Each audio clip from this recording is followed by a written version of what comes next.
In starting the meeting, I would like to acknowledge the traditional custodians of country throughout Australia and their connections to land, sea and community.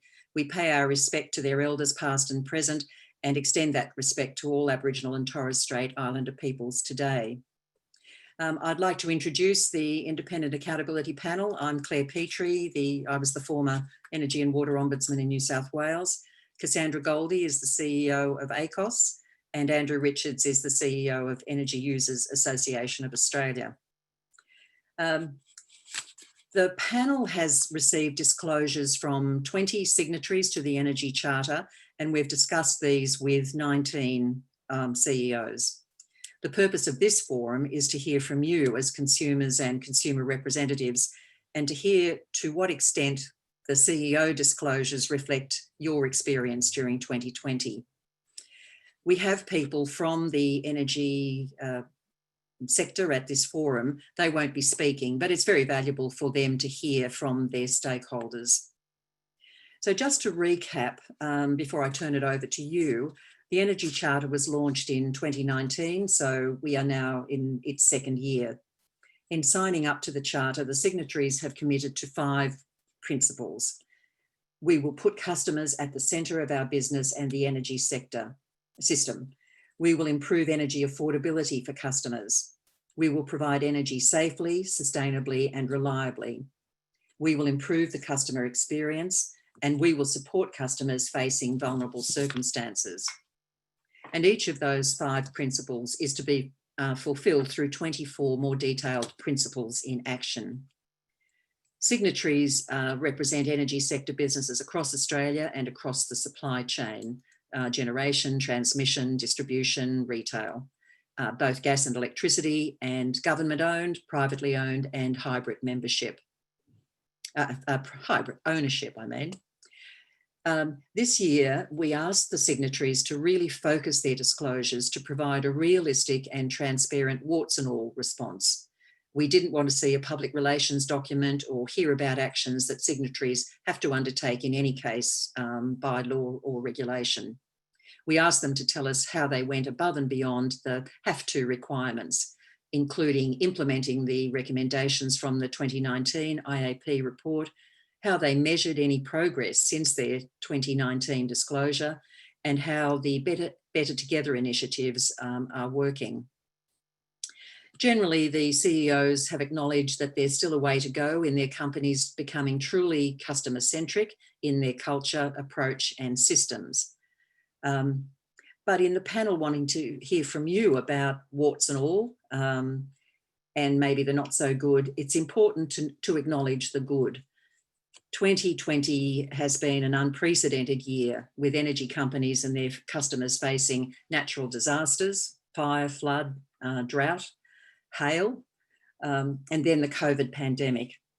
Companies went above and beyond in keeping the power on, restoring it after infrastructure was burned out or flooded, providing generators where supply couldn't be restored quickly. They moved large numbers of staff to working from home without interruption to service, and worked hard to keep their field staff safe and working. Many companies proactively stopped disconnections before they were required to. In our 19 meetings, the CEOs have shown a strong commitment to the Charter and have welcomed the independent review by this panel. They've acknowledged the importance of the Better Together initiatives on the basis that some problems can't be resolved in isolation and need combined action and shared knowledge. The CEO, the disclosures and the CEO interviews are all up on the IAP website. We are now going through, we've met with the Ombudsman. We're now going through a series of stakeholder forums like this one, and our final report will be published on the 4th of December this year.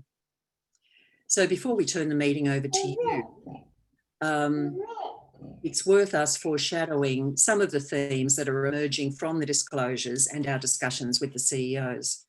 The first is in relation to Principle 1.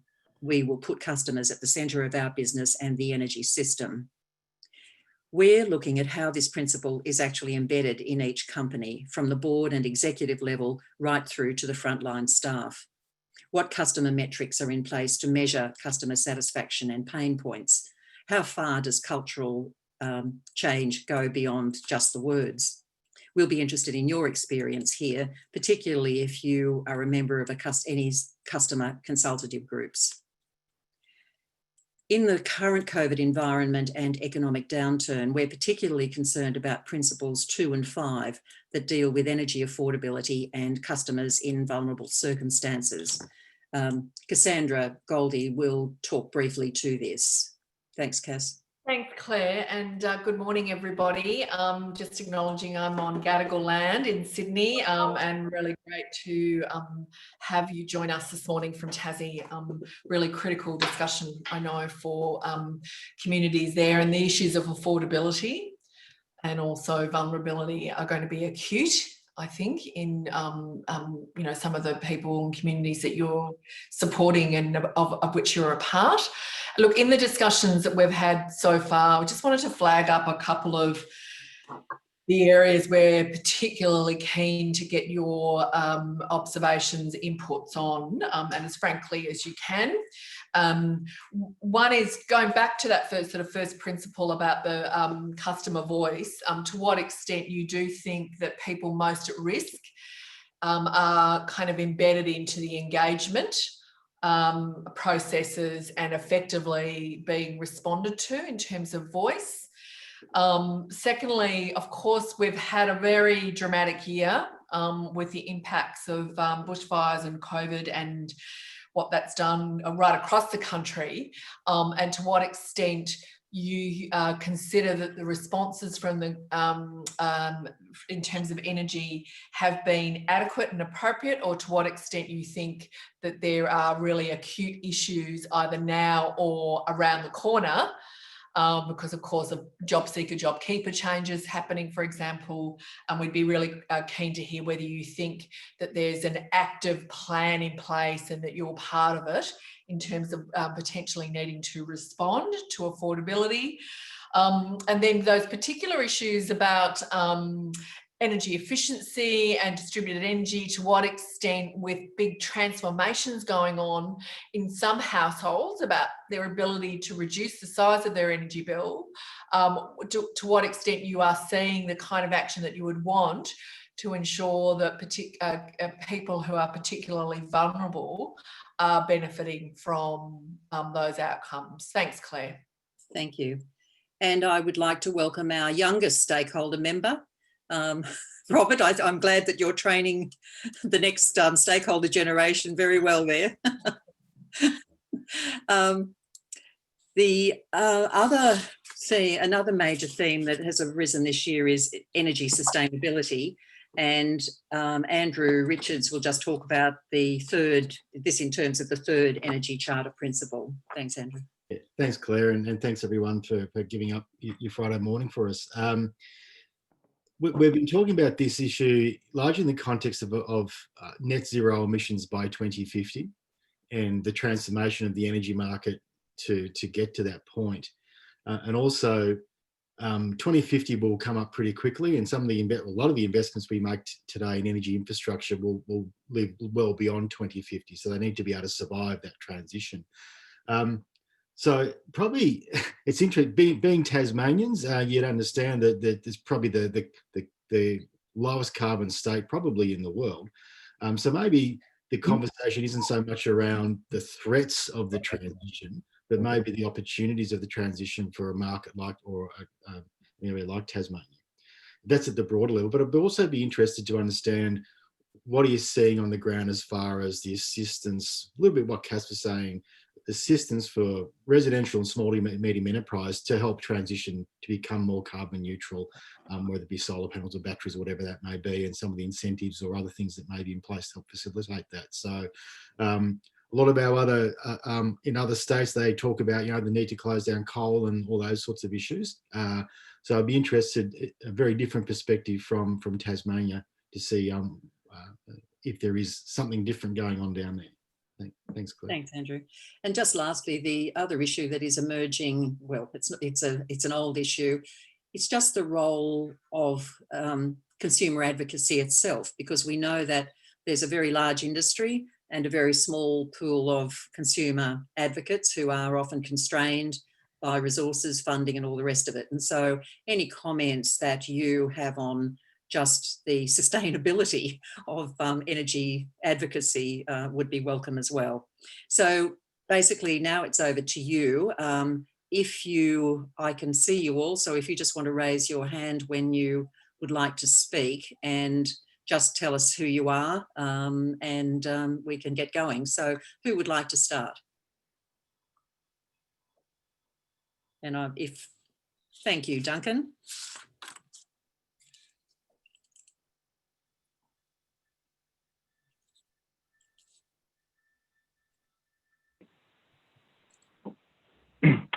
Good morning, everybody.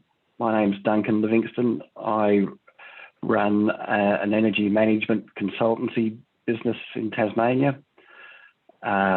We represent a lot of small, medium and a few large electricity users here. And I am very passionate about, especially the business sector, getting a fair go in Tasmania. We have a virtual monopoly in Aurora. Many people, in fact, most new customers that I get to touch don't realise there is more than one retailer still.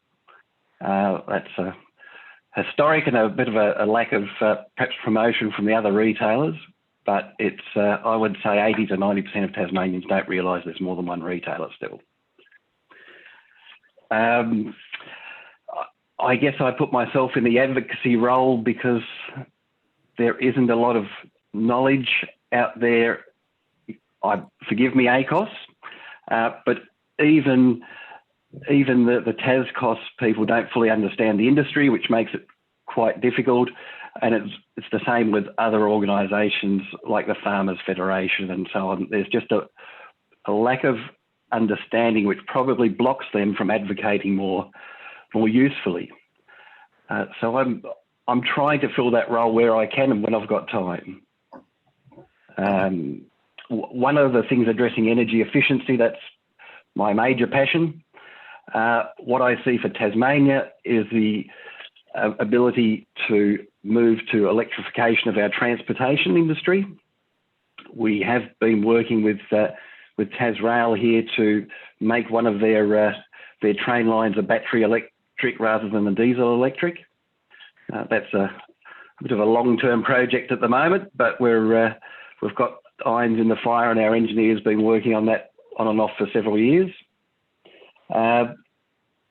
Another area would be better to see more of it, but conversion of diesel generators on farms running irrigation or diesel powered pumps to electrification. So that's another opportunity for us that's hidden, I guess, a hidden cause of carbon emissions for us. But otherwise, our renewable energy penetration is fantastic and growing all the time. That's probably it from me for now. All right, that's a good introduction. Thanks, Duncan. It's Robert. And it's a pity we're not all in a room together. I'd have to, from my point of view, I'd have to disagree with Duncan about the extent to which the consumer and other sectors understand the industry. I think here we've got Stephen, we've got Deb, and Deb's often supported by Deb, help me, your other offsider, and the interactions. The interactions I have with those organisations and with either Aurora or ECA probably, I find that I think we should be exceptionally proud in Tasmania of the knowledge and understanding that most of the consumer advocates, especially those of us who are on here now, do understand about the system and where we can do. And that I think is quite well supported, very well supported by Aurora. Aurora go out of their way to ensure that the community sector is well advised, or well informed, and as far as I can see, because I'm not part of those consultations, but I'm the one who's a bit jealous because they all seem to get consulted and I get told. So, you know, as far as I can see, they get well consulted on the issues that are happening. But and I'm not sure. I hear Claire. Was it Claire or Andrew? I'm not quite sure. Saying move to more more renewables, I suppose, with rooftop solar and all that sort of thing. You've got to recognise, though, that Tasmania, while we do have a reasonable amount of sunshine, rooftop solar in Tasmania is a marginal investment, exceptionally marginal. If you're living in South Australia or Queensland, it makes complete sense to make sure every single square inch of your roof is covered with rooftop solar, and with any amount of luck, you don't have to pay an energy bill forever. But that's not the case in Tasmania. We have marginal amounts of usable sun that anybody who whacks rooftop solar on their roof is ever going to get out of it. And so I think there's other ways we can do this. We obviously, we're moving into a whole range of other discussion here, but of course we've got the TasNetworks proposals for Marinus and all those other sorts of things, which may or may not be of some use. And probably there should be a greater discussion, if not with Aurora, but with either our generator but the generator's going to look after themselves, or our transmission network, about other opportunities. And that is with the rapidly declining costs of batteries, the potential for electric cars in Tasmania, and how we might reuse that energy that we generate and store, and etc. There was a really good presentation just the other day by, were you on it, Stephen? Who were we to? We do so many of these things, don't we? It was at TasNetworks who did their customer panel, etc. There were some interesting graphs that they had last week, or this week it was, on the effectiveness of batteries, how well they might be able to be used in Tasmania, etc., which may end up supporting people to reduce the cost of their energy within their households or their small businesses. And it raised some really interesting questions, which I think requires a lot more work for us to do to work out how to make best use of that. But I think from a consultation point of view, I think Aurora are meeting a lot of those things which we'll talk about as far as those principles. They're definitely pulling out all stops with a very small state and a government-owned entity, of course, which to all intents and purposes doesn't really have to do anything. They do what they like, because they're not a business per se in the normal sense of the term that, well, myself and Duncan at least have to work about, because you've got to look after customers or else they don't come back again. I think Aurora are pulling out all stops to actually see if they can achieve their requirements under the Energy Charter. Thank you, Robert. We'll probably come back to you. And before I go to Jonathan, let me congratulate you on an extraordinarily well-behaved child. She's always very well behaved when she's here at mine and Roseanne's place, but I must admit, when her mother turns up, all hell seems to break loose. So in actual fact, we're all better off to have her here with no parents, and she is absolutely well behaved. Sorry, I think Andrew might have had a question for you before I go to Jonathan. Just a question on retail competition in Tasmania. How many retailers are active in Tassie at the moment? Oh, well, Duncan would probably actually tell us. I think there might be a number that you could go to, but really only two, and really only it's about one has probably 98% of the market, and the other one might have 3 if they're lucky.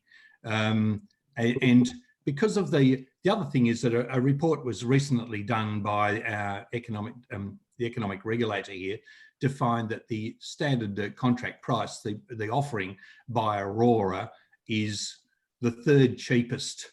When you look across, it's the 3rd cheapest in Australia, and the other 2 were only marginally cheaper, and it depended a bit. There were things. So really, Tasmanians are reasonably well served, in my opinion, with the standard contract price. In which case, and given that the vast majority of people are really quite lazy, and there's nothing wrong with that, in that set and forget works. And so for generations, we have set and forgot our energy provider, our hydro, but still, people of my age still say, oh, I'll get the hydro bill. It's not an Aurora bill, it's the hydro bill. So we've been so well served over generations that really for any competitor to come in, they have to be significantly better. And given that our price of energy is reasonable, then in that case, it doesn't encourage people to want to churn.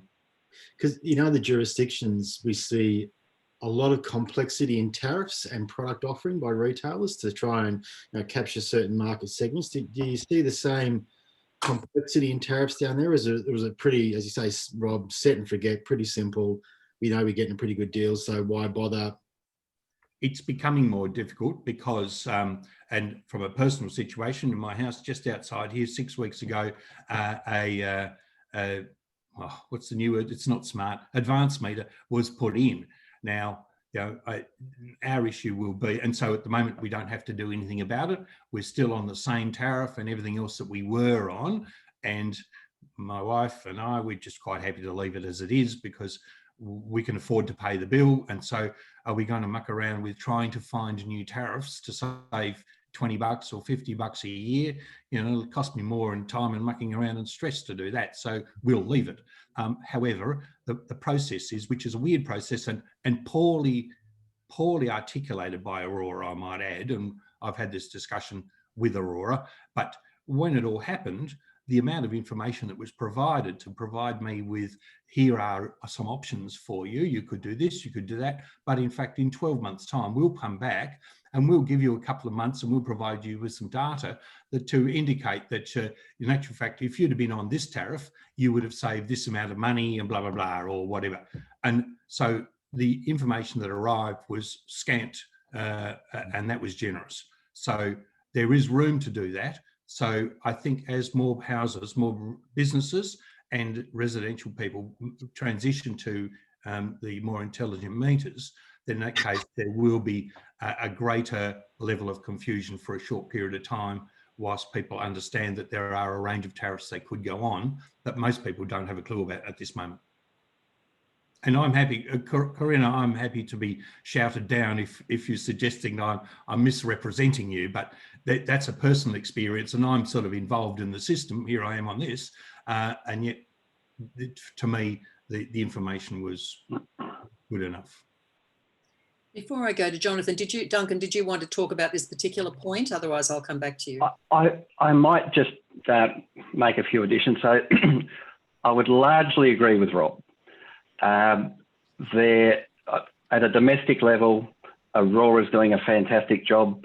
The other residential retailer, First Energy, are essentially the same. They have two retail offers, which is the same rates as Aurora, but about 6% discount if you pay your bill before the due date. Or there's another offer they have where they give you the same rates as Aurora, but they'll give you an extra 5 cents a kilowatt hour as a feed-in tariff. So there's not much in it. That there hasn't been a great deal of movement. In the business, small, medium and large business areas, there's a bit more competition. Larger discounts from First Energy and ERM Power have some very, very good discounts for a medium and large businesses.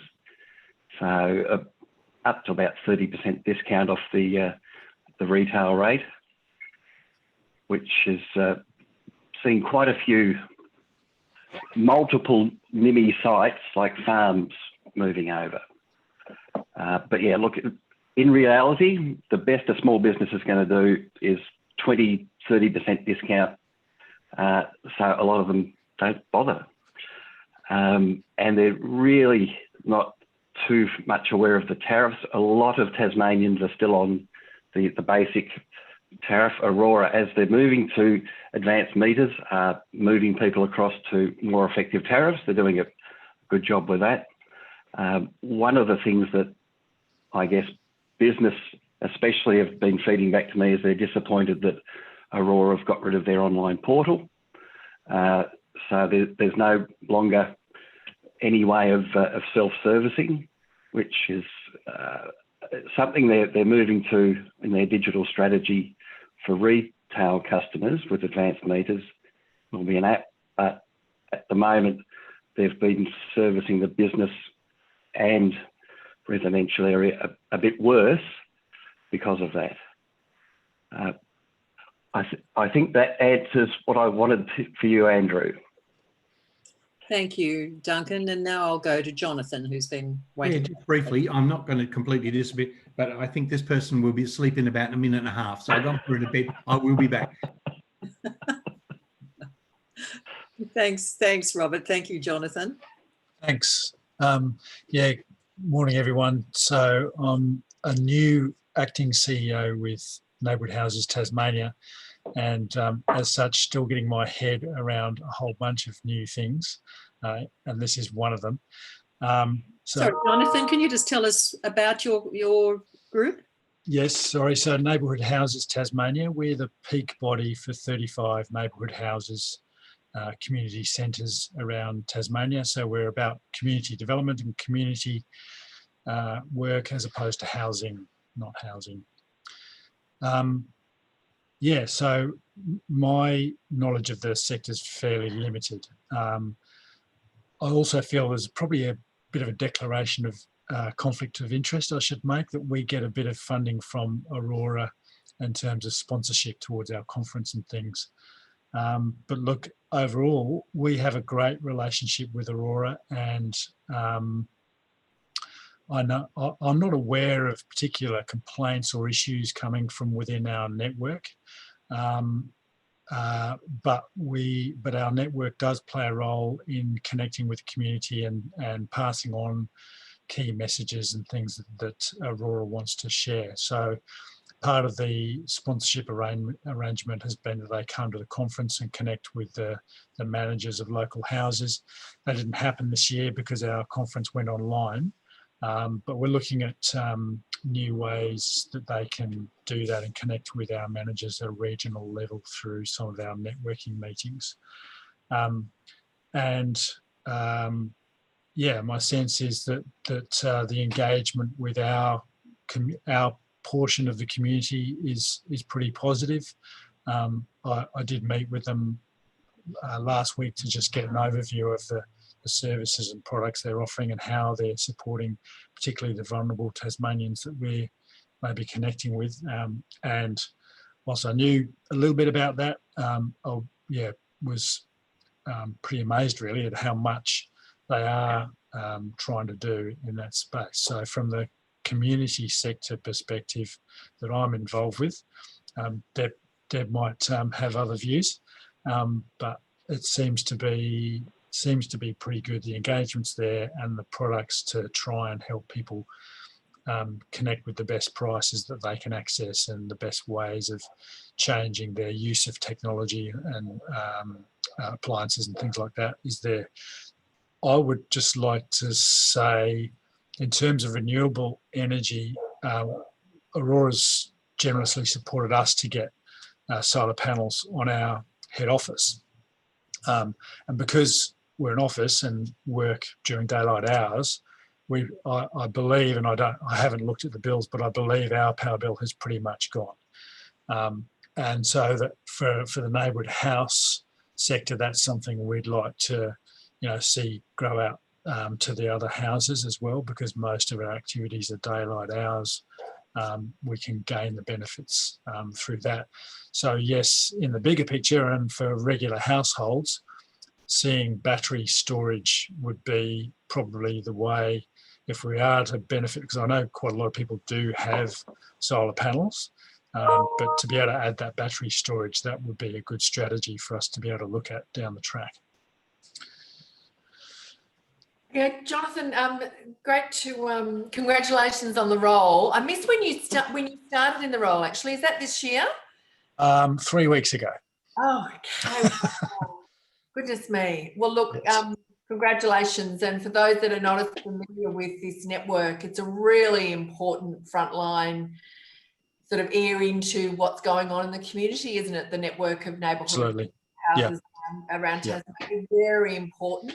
And so, look, Jonathan, it might be, given the short time you've been in the role, it's a bit hard to answer this question, but whether you've picked up, in light of the clearly very positive general overview about the role of Aurora in the community, what have you seen that's been different this year about the experience of particularly lower income families and individuals, about what they're struggling with And have you heard people talking about energy bills as a big thing, or is that not the hot issue that you've been briefed about possibly? Yeah, look, I don't feel I've heard much at all in terms of energy. You know, there's been other issues that have been dominating.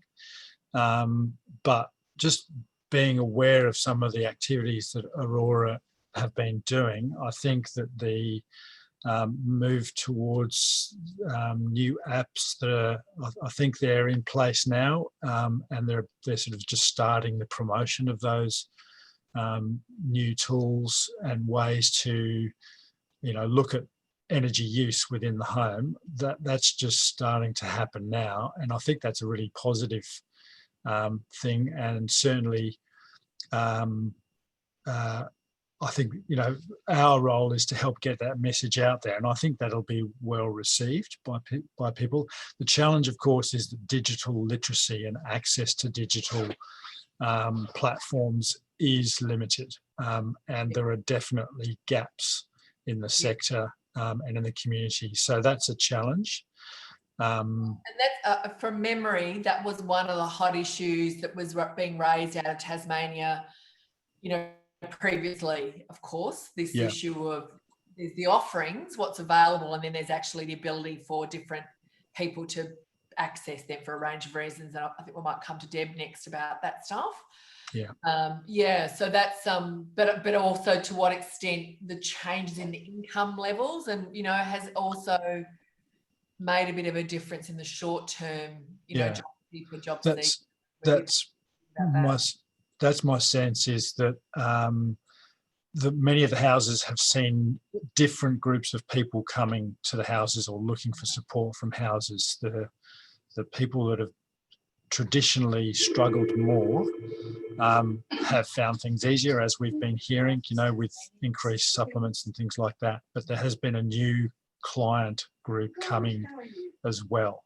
So, and of course, we're all nervous about the loss of job seeker and job keeper down the track. Yeah, thank you. Jonathan, when you talk about a new client group, who do you mean? Well, there's just new groups of people that have become unemployed, have lost jobs and the like, and generally from a more middle class background. Yeah. So people who don't have normally familiarity with the welfare system. No, that's right. Okay.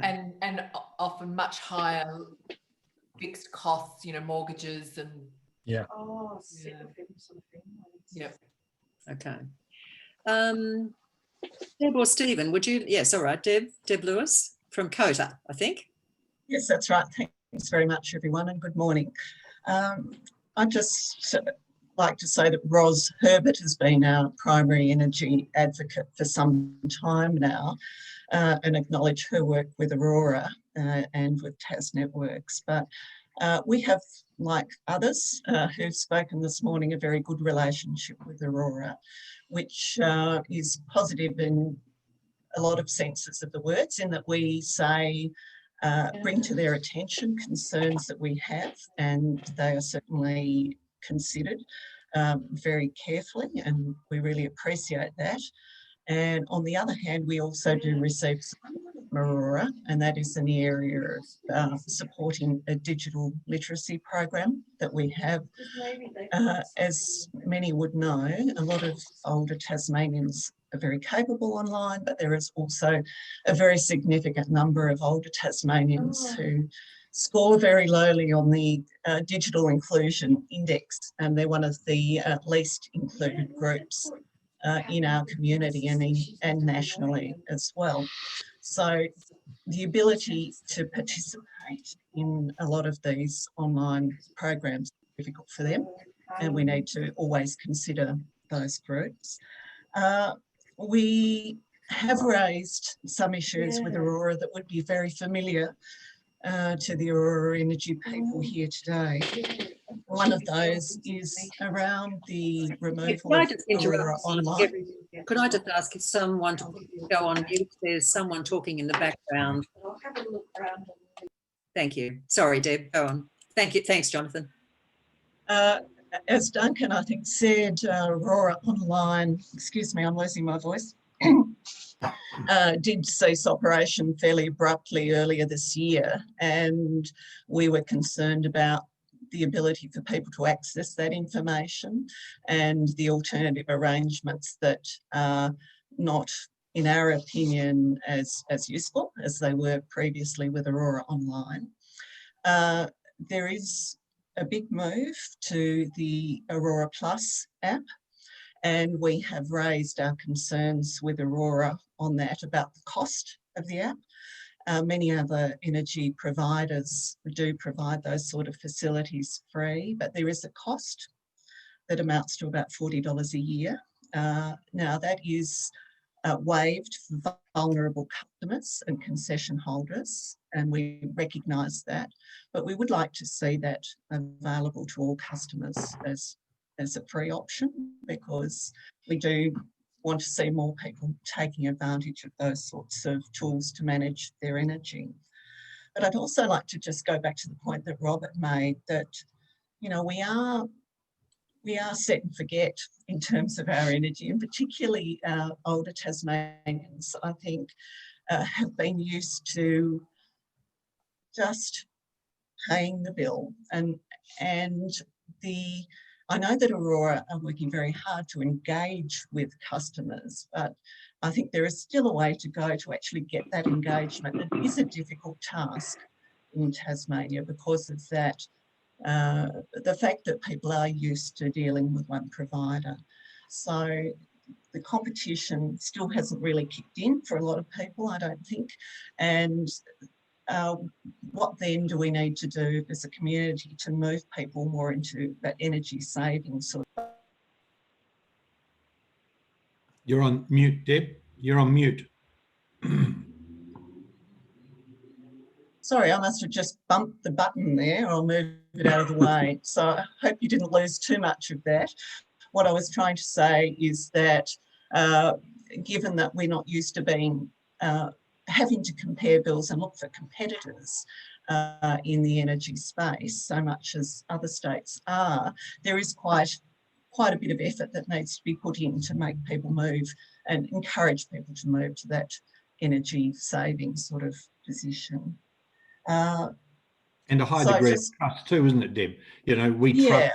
Yeah, we've been dealing with that for so long. We don't expect to be, you know, given a dud deal and then told, oh, well, you should have looked it up online. Well, that's not the way it works. Yeah. I might also add to that, if I may, Deb. A lot of customers have told me that, oh, look, we don't complain to Aurora because we've got no other choice. So maybe that's one of the reasons that Tasmania has one of the lowest complaints for electricity retailers, is because they don't feel they have any real option there. Yeah, I think that's a really interesting point. And when you look at, you know, there's that trust there that Robert points out as well. But when you look at metrics like net promoter scores, you know, I think it is really interesting to think about how much do people say they would refer Aurora to another customer because they don't believe there's too much of an option. Having said that, you know, I think Aurora has gone above and beyond in response to COVID, and there's been a very positive move to support vulnerable customers, and I've really congratulate Aurora on that front. There's been a lot of really positive work, and they reach out to us on a regular basis to see how we can communicate those opportunities, and that's really valued. Thanks, Deb. I mean, we'll have a chance to come back to you, but I might ask Robert Durney if you would like to say something. Stephen. Oh, Stephen, sorry, Stephen, pardon me. Robert Durney's my cousin. Oh, is that right? Oh, I'm sorry he's not here as well, but thank you, Stephen, sorry.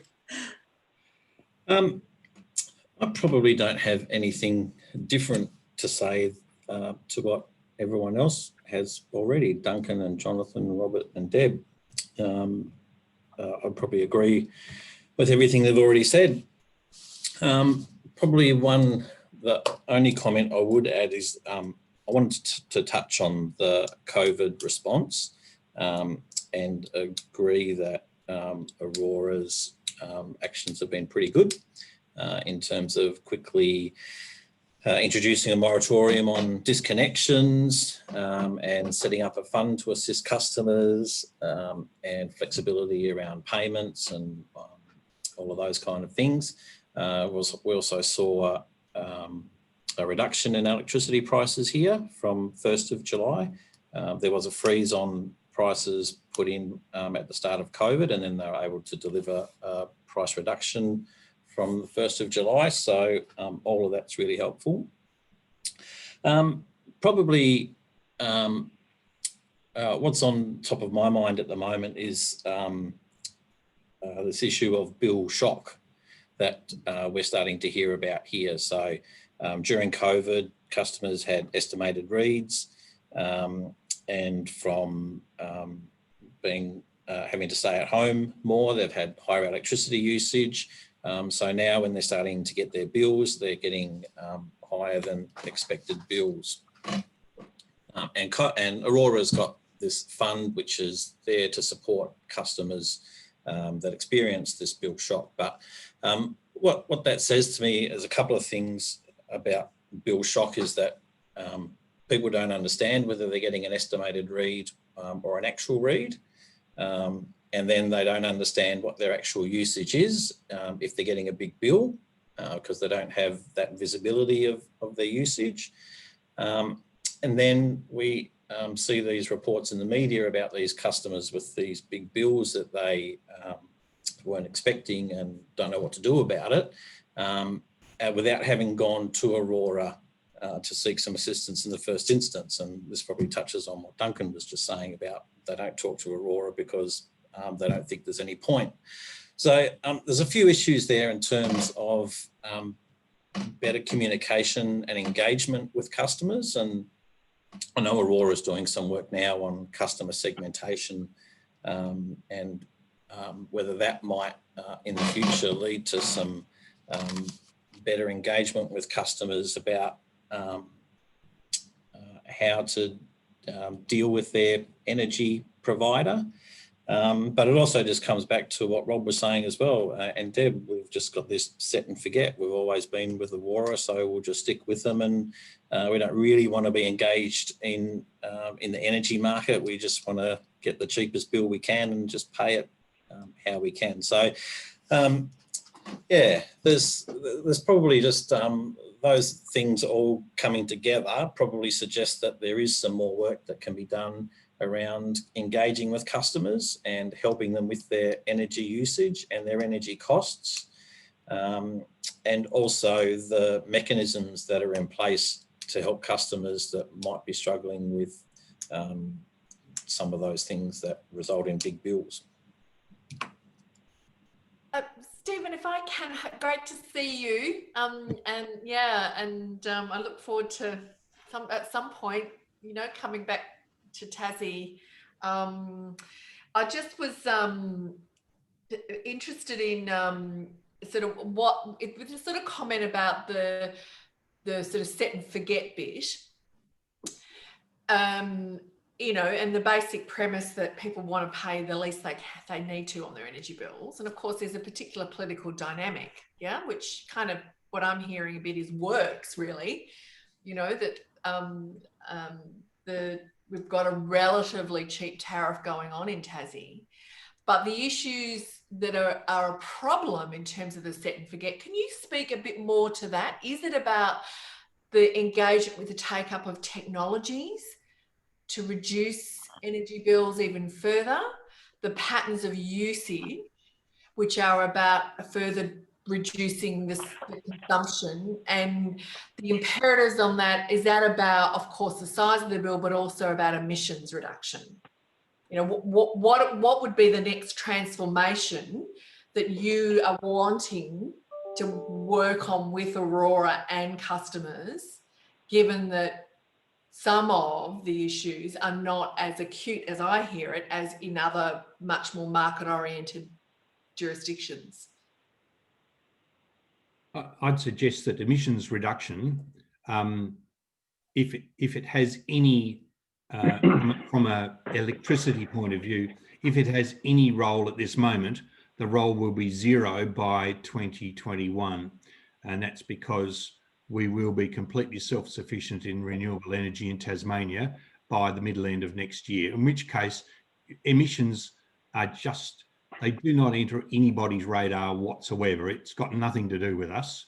I was tried to make feel guilty because we, and it's not a secret to anybody who's on here, we're not in favour of Marinus because we don't think it's a good business deal. But I must admit, one of the wind farm proponents says, "Oh, but don't you care about energy emissions on the mainland?" Well, you'd have to sort of say, well, not if it's going to cost me an arm and a leg. No, it's their responsibility to look after it themselves. So yeah, from that point of view, energy emissions do great. So it's the further reduction of energy use to reduce to improve affordability. Yeah, Yep. that's the main driver. Oh, and then the issues of equity of access to that. Is that the main issue? There's also the confusion. We've never had a time of use tariff. So there's effectively very little evidence as to whether a family or a couple or a family where kids go to school all day, two parents go to work all day, there is zero use of energy within the actual residence during the day. And so, of course, you've got to really wonder, and there's been little evidence demonstrated that a time of use policy will in actual fact be better, because if at the end of the day, you're paying for the busy times of the day, the only time you're at home is when in the morning, when you get up, put the kettle on and have a shower, and when you come home and put the stove on and make tea. So you only use energy in the two high peak areas of the day. So in a way, you'd really say, well, why would I take that option when if I took another option, which assumed that I was at home and the general tariff was lower, I'm going to be paying less anyway. So there's little real evidence. I did ask somebody, I don't know who it was on the call the other day from Aurora, Corinna, but Tas Networks have done a project in the Southern Midlands area, Brighton area, where they've called the Empowering You project, where they've done a whole range of things where they've put in smart meters to 600 houses and monitored all these different types of houses, who lives there, all their job profiles, and what's the energy usage for that. And what hasn't been forthcoming from Tas Networks is a really good summary of all the different types of user groups and how that the use of that energy changed over that period of time. That would give other people like myself as a residential person or myself as a small business owner more evidence as to why this might be a good thing to do. Thanks, Robert. Stephen, anything you want to comment on about the sort of the set and forget question and the key issues that mean better engagement with customers is really important and what needs to be done there? Well, a couple of other things that have already been mentioned is that the online portal where people could get some of their own information, that's been taken away.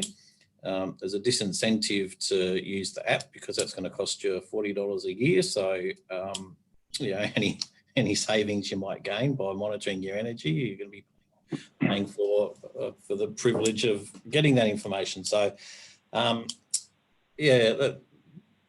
You know, when you make it hard for people to engage and try and get this information, they're going to give up pretty quickly. Yep, thanks. And then when there's not the competition, when there's not a strong competitor to say, well, you know, have I got a deal for you? There's little incentive for them to change as well. And as Duncan said, First Energy's price offerings are very, very similar to Aurora's. You'll get a discount if you pay your bill on time or before your bill's due, which doesn't happen very often, obviously, for the people that we represent. And then the discount also only applies to the usage charge. It doesn't apply to the fixed charges. So there's all these little hidden qualifications around the discount as well. So yeah, it makes it hard for people to try and manage their energy when they've got other things to try and manage as well.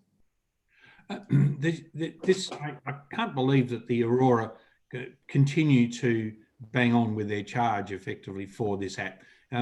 250,000 customers in Tasmania, $40 a year is 10 million bucks.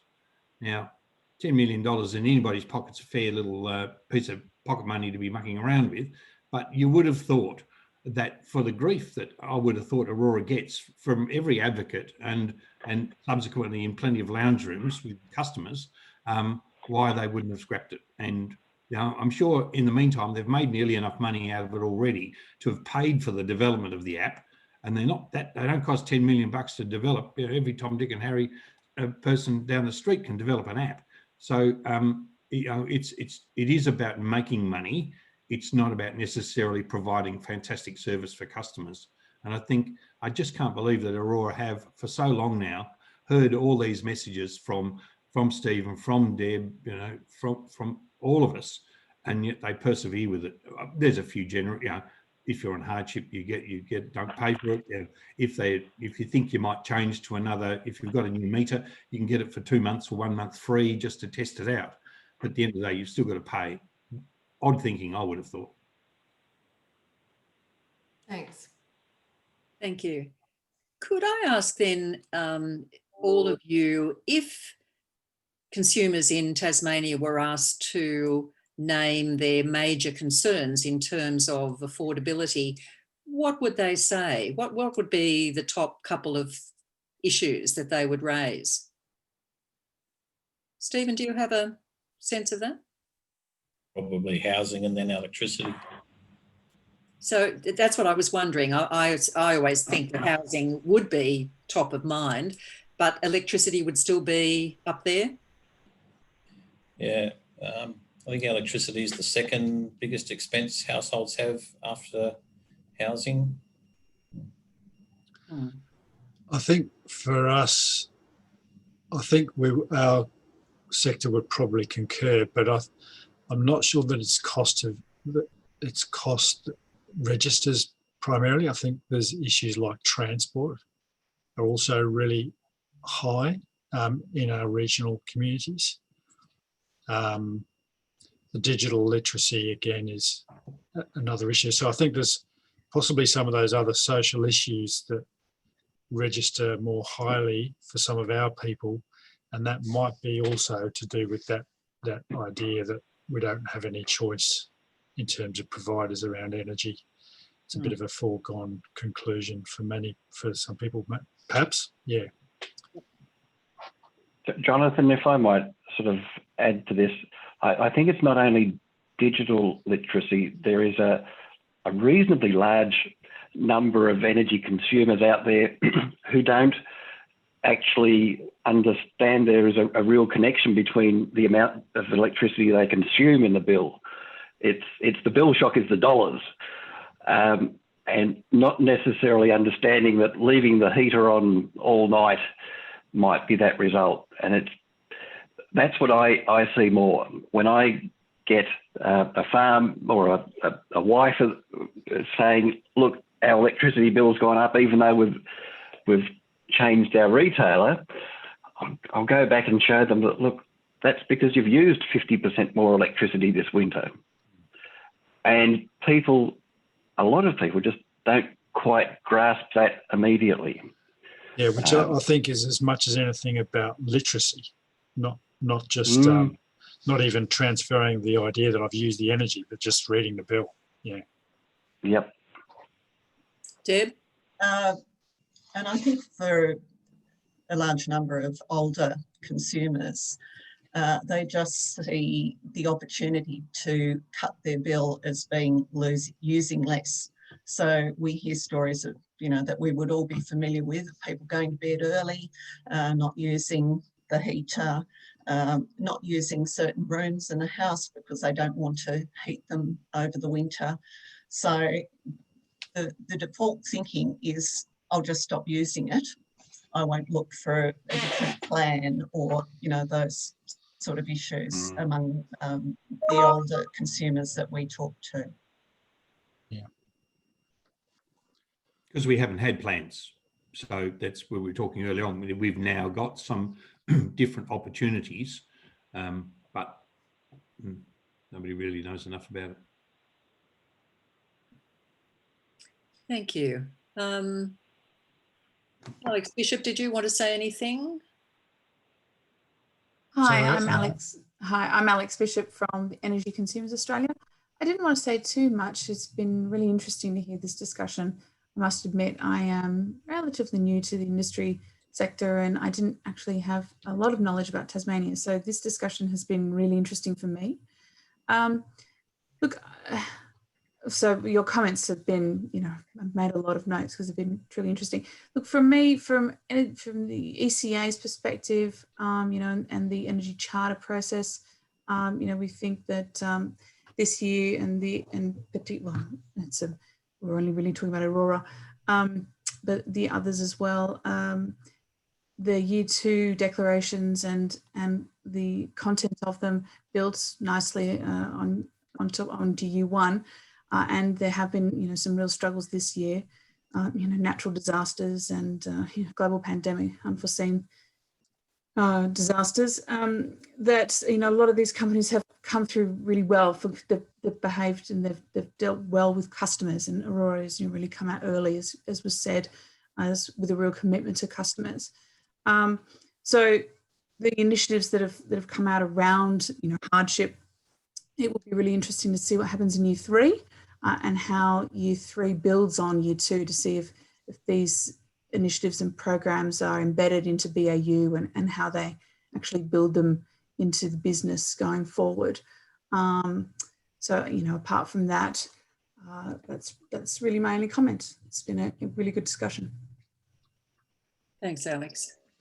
And I guess that is the question for you as consumer advocates. When the government support is reduced or removed, do you have a fear for low-income consumers in Tasmania? And if so, what should Aurora's contribution be to that?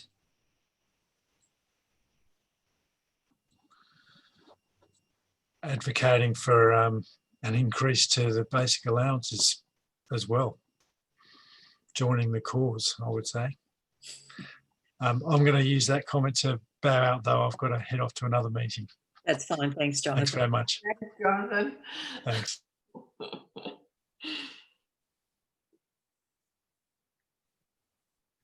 I was waiting for I'm Stephen. afraid I don't have any answers for that one. That's exactly the question, whether there are any answers. I was waiting for Stephen, but given he was a bit slow off the mark, probably he's just cogitating. But the issue is, of course, the unique advantage that we have is the government owns Aurora. So really, it's up to the government what they want to do. They can either have Aurora charging real bills in real time at real costs, and then of the return that Aurora makes to the Tasmanian government in turn provides some form of support back to Aurora. And you'd nearly think, and I'm not an accountant or an economist, but you nearly think from an accounting point of view, that would be the cleanest way to do it. At least you properly understand Aurora as a business, and then the government who owns that business can then choose to provide support, relief, or whatever you want to call it, back to more vulnerable people. But at least from a business point of view, the numbers are there, they stack up, and this is what happens. And that's, to me, I'd rather see that happen because it's a much more transparent way of doing it. Robert, I would suggest that might be considered anti-competitive by a government-owned virtual monopoly. I don't believe Aurora can do that. You would be pushing out your competition if Aurora were to decide to sell power at a lower price. No, I wasn't suggesting that. So I think they should sell it nominally at the high price, at the proper price, and then the government, who is receiving the returns from Aurora, the government then choose through their fiscal policies end up providing some support back to those more vulnerable people, which they probably do now, but they probably administered through Aurora, but it might be more transparent if it was done in a slightly different way, but it shows the real price. Stephen, did you have a comment? So yeah, I would agree with what Jonathan said, that Aurora could join the campaign to raise the rate for good. There's no doubt that that's helped households during the COVID period. Yeah, so increasing the incomes is one thing, but yeah, there's a range of other things that could happen. The concession scheme could be extended, rebates could be offered to customers, but you know, all these things have a cost, so they've got to be paid for somewhere along the line. Yeah, the other thing that could that we would like to see happen is some focus on energy efficiency measures. So investment in household energy efficiency measures. That has a couple of benefits. It has an immediate economic stimulus in terms of spending in the economy.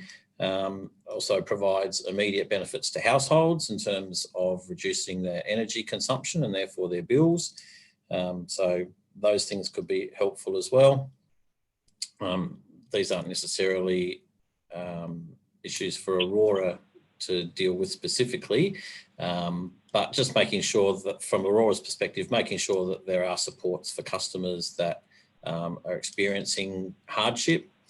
So it would be great to see if they could continue with the moratorium on disconnections, flexibility around payments, but also assist or making sure that customers aren't going into debt as a result of payment flexibility. So you know, if you're just deferring customers' debt, you're putting the problem off to another time. But so yeah, there needs to be some help with customers around actually reducing their debt, not just their payments of that debt. Stephen, can I just pick up on the issue of energy efficiency? Do you think there is a role for Aurora in that area? And if so, what part is their role and responsibility? There's a role for them in terms of energy advice. So how advice for customers on how they use their energy, how they could change their energy usage. So you know, whether it means they should change different appliances or use different heating, or you know, information about time of use tariff that might suit specific customers. So yeah, there's an education role for Aurora in that.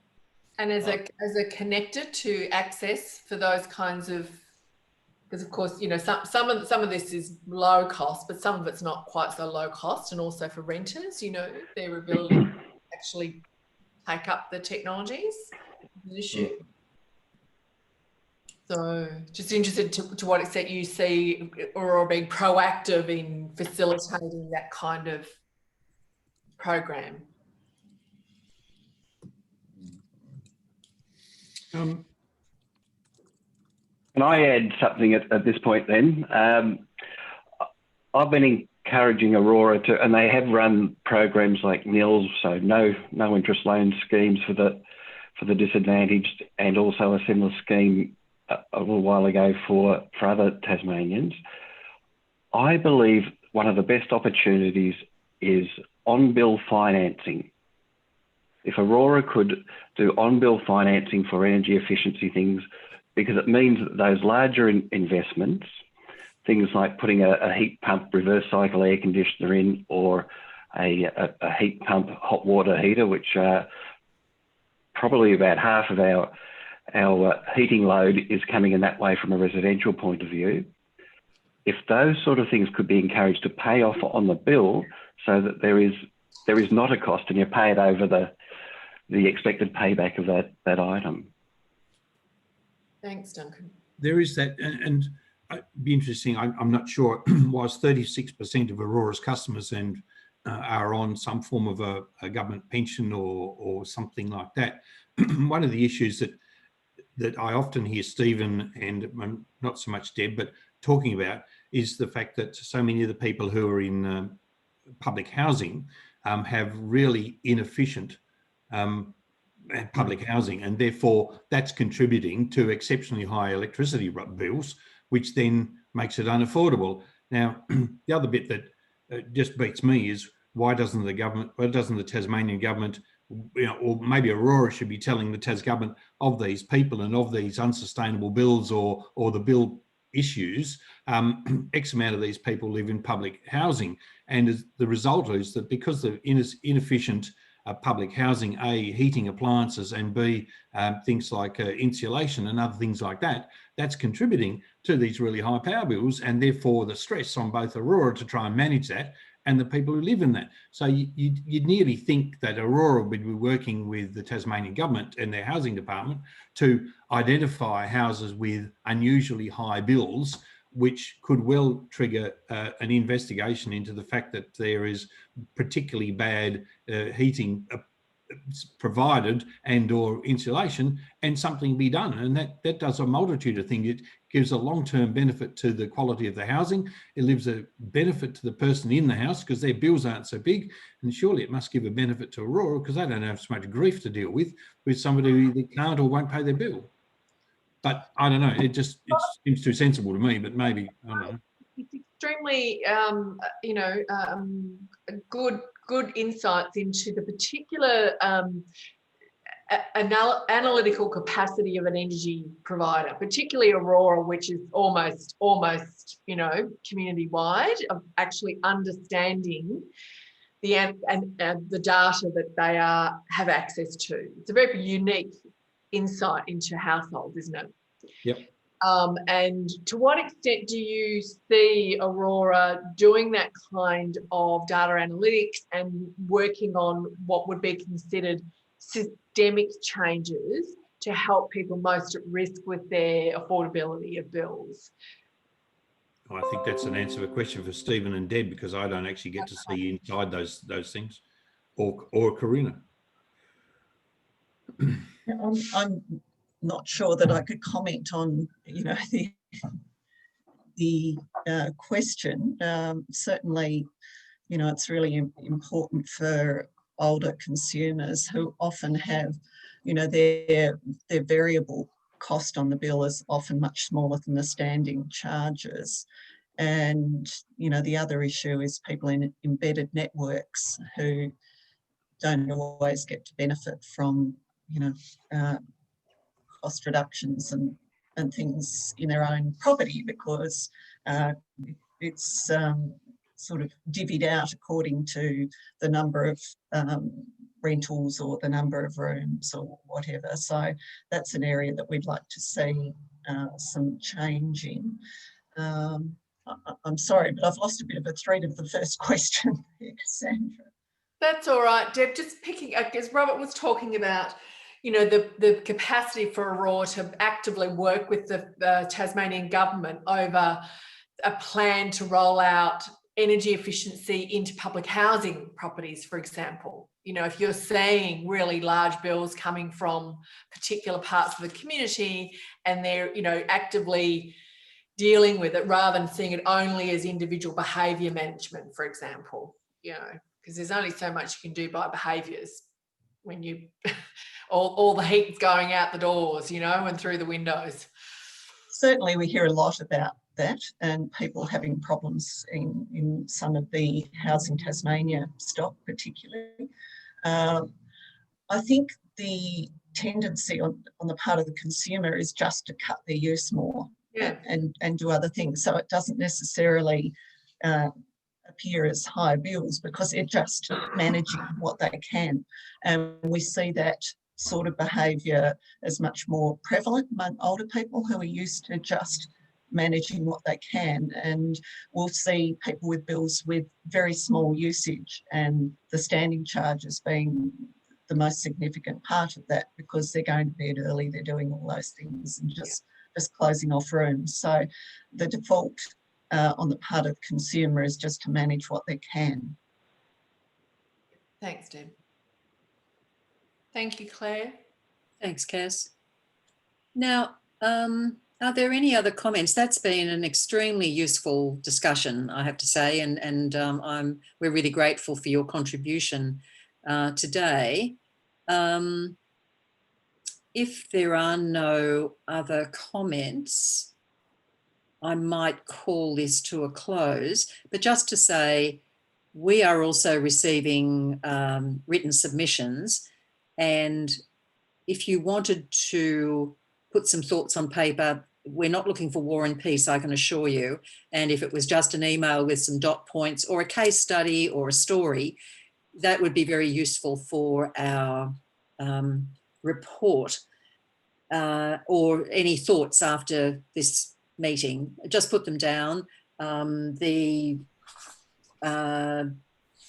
website, the contact is on our website, but it's basically submissions at the energycharterpanel.com.au. So we would welcome any comments that you would like to make, and seriously, even just in an email and some dot points, just to emphasize the key issues that you're thinking about, and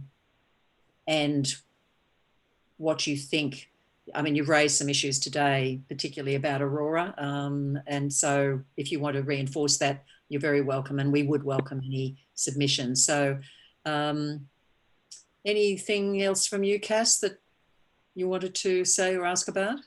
Look, just acknowledging, that Aurora is present, but in the protocols around the engagement, just so you're clear, there's a reason that Corinna is not speaking, because this is very much a platform and an opportunity for the consumer advocates to speak. And we have had a chance, we will have another chance to connect back with the company, with Aurora. This issue of the fee on the app, it's been one that's not new. And whether you, what I'm taking away from today is that you are of a uniform view that the fee should just go on the app generally. Is that, and the rationale that's been given by Aurora, you don't believe is tenable to continue to keep the fee in place? No. Okay. Okay. All right. I just wanted to really check that there's, there's no nuance in that. And no doubt Aurora's heard that view expressed in other environments. And we'll, okay. No, it's disappointing to take away something that was free and replace it with something that's a cost. As I agree, as someone made the point, you might help to save on your electricity, but that $40 then goes back into paying for the app. So Aurora, I think, would argue, and I'm not putting words in Corinna's mind, but mouth, but Aurora would argue that by moving to that new tariff, the savings are in excess of the fee. But at the same time, everything we've talked about, why? Okay. There'd be a way to design it differently so there wasn't the upfront cost. Yeah. All right. Well, look, thank you. We really appreciate, I know how busy everyone is, and we really appreciate your time. As I said, our report will be published on the 4th of December, and this is an ongoing process. The first year was finding its feet. This year we've got a better handle on it. Everyone's been a lot more focused, and even given the extraordinary year that we've been through, we hope that a lot of the developments that we're talking to the companies about will become, the improvements will become business as usual, not just COVID responses, but we shall see. So thank you, everyone, and really nice to talk to you. And well, before we go, Corinna, of course, you've sat in it, you haven't said anything, I understand the protocols, etc., but all of us on here, I personally would have no issue if you want to set another one of these up in a week's time, if you've distilled some of our comments and just want to talk about it while they're fresh in your mind, while it's fresh in our mind, and we still work collaboratively towards some good outcomes. Personally, I'd be really happy to be engaged. I'm not sure about the others, but I'd be surprised if they're not. So, it's up to you then to come back to us and say, yep, we're on, how about it? And I never let a chance go by, eh? Well, that's right, but But it also says something really nice about Tasmania, that you can do that. We haven't had that experience in any of the other forums. So well done, Tasmania. Well, as I say, we're not enemies. Aurora is absolutely vital to Tasmania's economy and the way every single one of us pretty much live our lives. So we're much better off working in a collaborative way to get it right for everybody, rather than being at loggerheads and just hating each other, because that doesn't work on this island. Well said, Robert. Thank you. And I think that's a very good note on which to end that statement of conciliation. So thank you very much, everyone. See you all. Thank you. It's Okay, fantastic. thank you. Thank you. Thank you.